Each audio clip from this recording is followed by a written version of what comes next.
L'Égypte m'a traumatisé, c'est même pas une blague. Il faut savoir que je suis parti une semaine, plus précisément à Hurghada. Et oui, vous savez, la ville où il y a eu une attaque de requins et un sous-marin qui a coulé en pleine mer. Ah non mais je déconne pas, hein. C'était quelques semaines avant que je parte, je peux dire que j'étais pas rassuré. Mais bon, c'est la rue, hein, no pain, no game. No pain, no gain, no pain, no pain, no game. Mais je sais plus du tout comment ça se prononce. Bref, en vrai, le séjour se déroulait plutôt bien. Non, je déconne. Mais sérieux, avec ma meuf, on devait prendre l'avion à 6h du matin, donc il fallait venir à 4h du matin à l'aéroport pour faire l'embarquement, etc. Donc on devait se lever à 2h du matin parce qu'on avait 1h30 de route pour aller jusqu'à l'aéroport. C'est quand qu'on arrive. Non mais je te raconte pas la gueule que j'avais quand je suis arrivé à l'aéroport. Mais laisse-moi dormir, Après on a passé 4 heures dans l'avion, mais ça va, c'était pas trop chiant, il y avait la clim, les gens étaient cool, et j'ai découvert les toilettes d'avion. J'avoue que pour moi c'était un endroit que j'avais pas encore débloqué dans ma vie. Bon déjà c'est très serré, hein. Je suis pas sûr qu'il y ait un gros qui puisse passer. Cette toilette est grossophobe. Et le plus frappant c'est la chasse d'eau. Rien, y a plus rien. Même pas besoin de prendre le balai à chiottes, il n'y a aucune marque de pneus. Une telle propreté, ma c'est bellissimo. Mais autant de propreté, ça fait peur hein, quand même. Bon, on va peut-être arrêter de parler de caca et revenir sur le sujet de la vidéo, hein, ce serait peut-être mieux. Tu as tout à fait raison tête de bite, car quand on est arrivé, c'est là que les embrouilles ont vraiment commencé.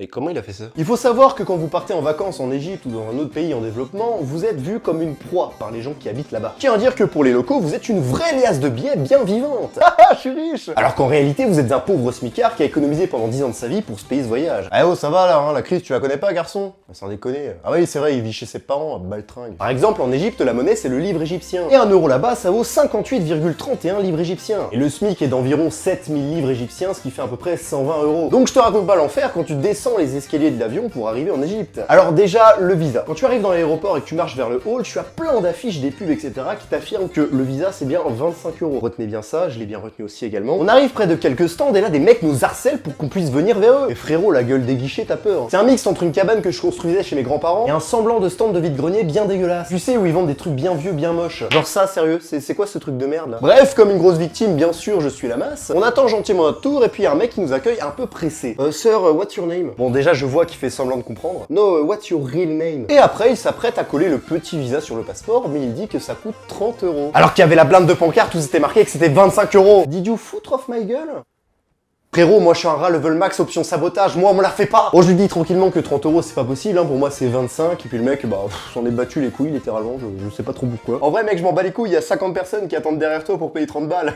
Bon, il nous a laissé sans le visa bien sûr, hein, ça serait trop facile. Sinon pour le reste, en vrai tout va bien. On prend des visas à 25 euros dans des stands bien propres, bien vitrés, bien éclairés, avec des petits salam alaikum en petite option langue étrangère, voilà, avec ce qu'on peut. Thank you very much. En vrai, je sais pas pourquoi, mais les mecs de l'aéroport, ils en ont rien à foutre de ces vieux stands de merde. C'est même un peu dommage parce que ça dégueulasse l'image de l'Égypte. Et puis voilà, t'arrives là, t'es énervé, enfin c'est pas cool. Ah mais t'imagines s'il y a des mecs de la sécurité qui s'en battaient autant les couilles, mais pour des choses encore plus graves. Monsieur, je me suis fait voler mon téléphone et il y a un mec qui m'a poignardé, ça fait vraiment mal. Là. Ah là là, ça va, hein, chacun ses problèmes. Hein. Moi j'ai perdu un pari de 5 euros, j'en fais pas mort d'homme non plus. Hein. Putain, c'est pas possible d'être aussi arrogant comme ça. Le problème des gens aujourd'hui, ils ont ça, on dirait qu'ils ont ça les gars, hein, sans déconner. Putain. Et sorti de l'aéroport, c'est plus des vacances et c'est un massacre. Non mais le nombre de mecs présents pour te vendre un taxi, c'est un truc de malade, hein. J'ai cru qu'on était dans une manif. Taxi, taxi. Bon, bien sûr, on s'est pas fait avoir, hein, parce que les taxis là-bas, c'est clairement hors de prix, et puis il y en a beaucoup qui sont prêts à te voler, donc c'est pas si cool que ça. On a connu une meuf là-bas, elle s'est fait voler plus de 300 euros de billets dans une enveloppe. Le mec les a pris et a fait genre qu'il avait rien fait. Bon, la meuf toute seule, elle a pas pu faire grand-chose. C'est pas moi, je le jure, voilà. Du coup, elle a contacté la compagnie de taxi pour avoir des explications, et la compagnie lui a dit tout simplement d'avoir des photos de la preuve du vol.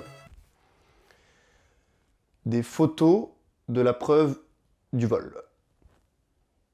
Oh monsieur, je vois que vous avez un petit couteau, vous allez essayer de me tuer à l'arme blanche. Alors il faut juste que je fasse des petites photos, sinon je pourrais pas porter plainte malheureusement. Donc voilà, positionnez-vous comme ça, c'est bien. Voilà, maintenant vous pouvez procéder, allez-y. Bon après tout ce merdier, on arrive enfin à quitter l'aéroport pour un tarif de 28 balles dans un petit van. Ah ça fait mal au cul, hein, 14 balles par personne pour faire 20 minutes de route. Ah, ça fait cher le gasoil. Pourtant j'avais établi une stratégie de marchandage mais hyper efficace. Vendeur de talent mon pote. Alors là tu m'arrives pas à la cheville. Écoutez monsieur, je veux bien prendre votre bus, mais 28 euros c'est trop excessif. 20 euros pour moi. Ce sera 28 euros. Ok, d'accord. Ah, sinon, je vais pas me plaindre, hein, l'hôtel était vraiment cool. En plus, on était en all inclusive, franchement, on était des petits rois. Après, le truc vraiment relou, c'est que la veille, on s'était levé à 2h du matin pour aller à l'aéroport, hein, souvenez-vous. Et le lendemain, on devait se lever à minuit et demi pour prendre un van pour partir au Caire, soit 4 heures de route. Et là, vous vous dites, ah, ça va, c'est pas là-bas, au pire des cas, vous avez 4 heures de route, vous pouvez dormir dans le van. Bah non, parce que le trajet, en fait, a duré 9 heures de route. Entre la pause du chauffeur et puis aller chercher tous les gens qui étaient autour dans les hôtels d'Hurghada, oui, parce que, en fait, Hurghada est une énorme ville en superficie, hein, ça fait à peu près 278 118 km². En comparaison, Paris, ça fait à peu près 105 km², hein, juste comme ça. Et puis surtout, le van, on ne pouvait absolument pas dormir. Déjà pour la chaleur, et puis les sièges qui étaient hyper inconfortables. Non mais franchement, j'ai réussi à dormir sur le retour du trajet, mais avec une position complètement cinglée. En gros, j'étais à peu près comme ça, quoi. Voilà, je pense que c'est assez réaliste. Après, durant le trajet, j'ai quand même pu regarder le paysage, mais c'était quand même assez ennuyant, hein, parce que voilà, c'était pas grandiose. Ah, c'est tout le temps la même chose, hein, sable, cailloux, sable, cadavre, cailloux. Pas fou, quoi. Hein. Arrivé au Caire, c'était vachement cool, hein, mentalité super sympa. J'ai pu même faire des petites photos de petits touristes, hein, tranquille, voilà, on voit ci par-ci par-là. Si je ne mets pas de photos, ça fait un peu gênant. J'ai fait ce genre de photos, par exemple. J'ai fait une petite vanne, parce que vous savez, on met la main sur la pyramide, comme ça. Puis moi, je l'ai fait un peu plus bas, parce que c'était pour la blague. Cette vanne a fait rire des Anglais, je sais pas si c'est pareil en France, vous êtes peut-être un public de merde.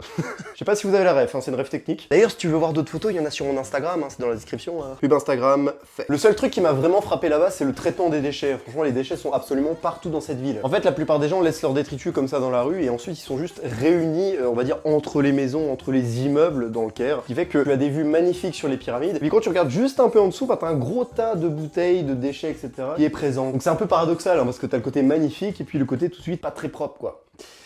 Ça fait bizarre. Après, c'est un peu compliqué là-bas parce que comme l'eau des robinets n'est pas potable, ils sont obligés de boire à la bouteille en plastique, ce qui fait que ils ont une consommation de plastique assez énorme. Donc voilà, c'est quelque chose qui est amélioré dans le temps, mais voilà, on leur fait confiance. Sinon, pour être un peu plus sérieux, il y a un événement qui m'a vraiment marqué là-bas pour le coup. Je dirais pas que ça m'a traumatisé, mais ça m'a vraiment marqué. Si vous voulez, au Caire, le midi, je sortais d'un restaurant, donc je descendais les escaliers, et arrivé à là, en fait, je croise un petit garçon qui était juste à côté. On va dire qu'il avait à peu près 8 ans, il était très sale sur lui, il avait même pas de chaussures, et le seul truc qu'il me faisait, c'est un signe de la main comme ça pour dire qu'il avait faim. Et là, pour le coup, les gars, je me sentais vraiment mal parce que j'avais absolument rien sur moi. Si vous voulez, mon sac était dans un van qui était à 2-3 km d'ici. Donc je pouvais absolument pas l'aider. Et le truc, c'est que quand je suis revenu en France, quand j'avais recommencé ma routine, j'ai fait une petite séance de sport tranquille, hein, j'ai fait un petit running de 7-8-9 km. Et au moment où j'ai mis de la musique et que je commençais à courir en même temps, je me suis mis à pleurer comme une madeleine parce que je repensais à ce gosse en fait qui m'avait marqué là-bas. C'est super bizarre parce qu'en fait, j'y pensais pas du tout durant le séjour et direct quand je suis revenu sur ma routine, paf, ça m'est venu mais d'un coup. Et pour le coup, c'est là que j'ai compris que ça m'a vraiment atteint. Et à l'heure actuelle, aujourd'hui, on va dire que j'ai plus vraiment de raison de me plaindre de ma vie parce que avec ce que j'ai vu en Égypte et ce que j'ai observé dans les comportements, etc.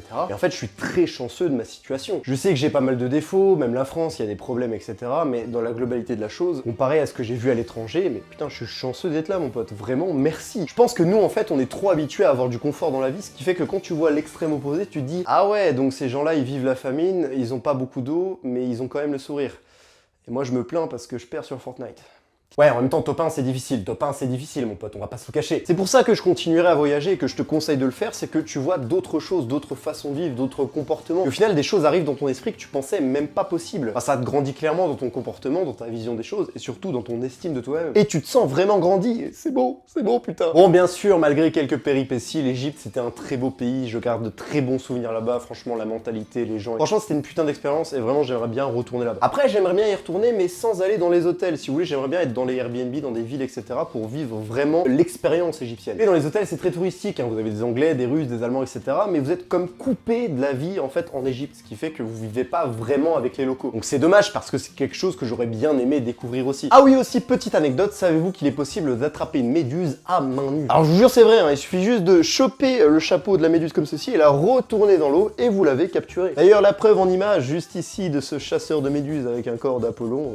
Quel beau gosse, décidément, on n'en fait plus des gens comme ça, on n'en fait plus. Alors je suis pas un idiot, hein, je l'ai pas fait tout seul, hein, c'est un plongeur qui me l'a montré. Hein. J'allais pas tâter la méduse comme ça pour savoir si ça pique. Méduse. Bon après j'avoue que quand le plongeur m'a montré comment on fait, j'étais un peu en mode mais qu'est-ce que c'est que ce pays? Bref, Kulu Tamam, ça veut dire tout va bien en arabe, pour preuve que je suis bien intégré.